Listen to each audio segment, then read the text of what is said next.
Words of Faith. The Christian Book Show is brought to you by VirtueRadioNetwork.com.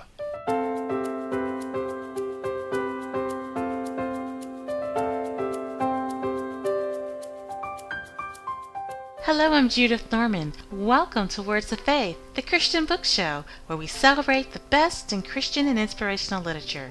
New York Times bestselling author Kimberla Lawson Roby takes a break from her popular Reverend Curtis Black series to write her first novella, 1 in a Million.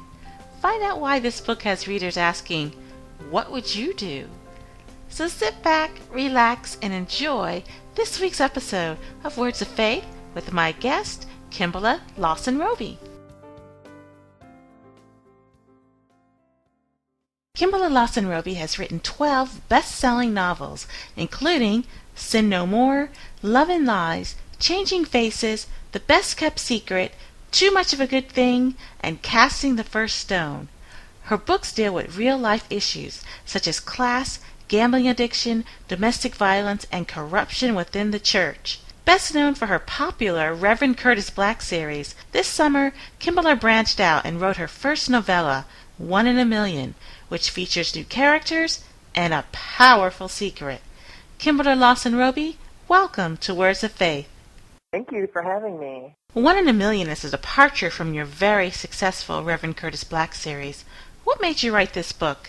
Well, I wanted to do something a little bit different for the summer, and of course this is my first novella, which means it's quite a bit shorter in length in comparison to the other books that I've written, but wanted to be something fun but still have something that would hopefully be inspiring and something that would have a moral message at the very end of the story.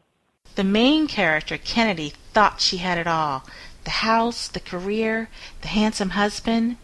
But then in a moment, everything turns upside down.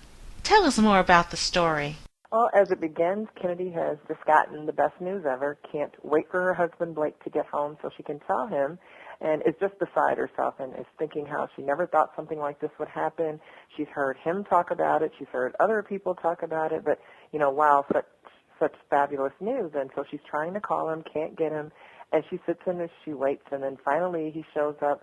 She rushes toward him, tries to tell him this fabulous news, but he stops her and says that he has some news of his own, and it's the kind of news he has been building the courage to tell her for a while.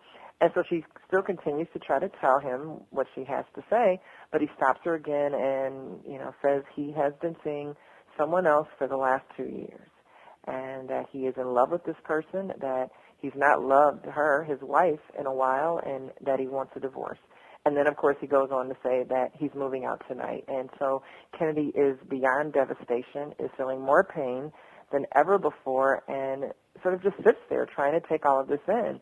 Blake heads upstairs to start packing his clothing, and she finally sits and realizes, oh, my goodness, he never allowed me this opportunity to tell him my great news. And she's thinking how he never let her tell him that she had just won $50 million in the Mega Millions game.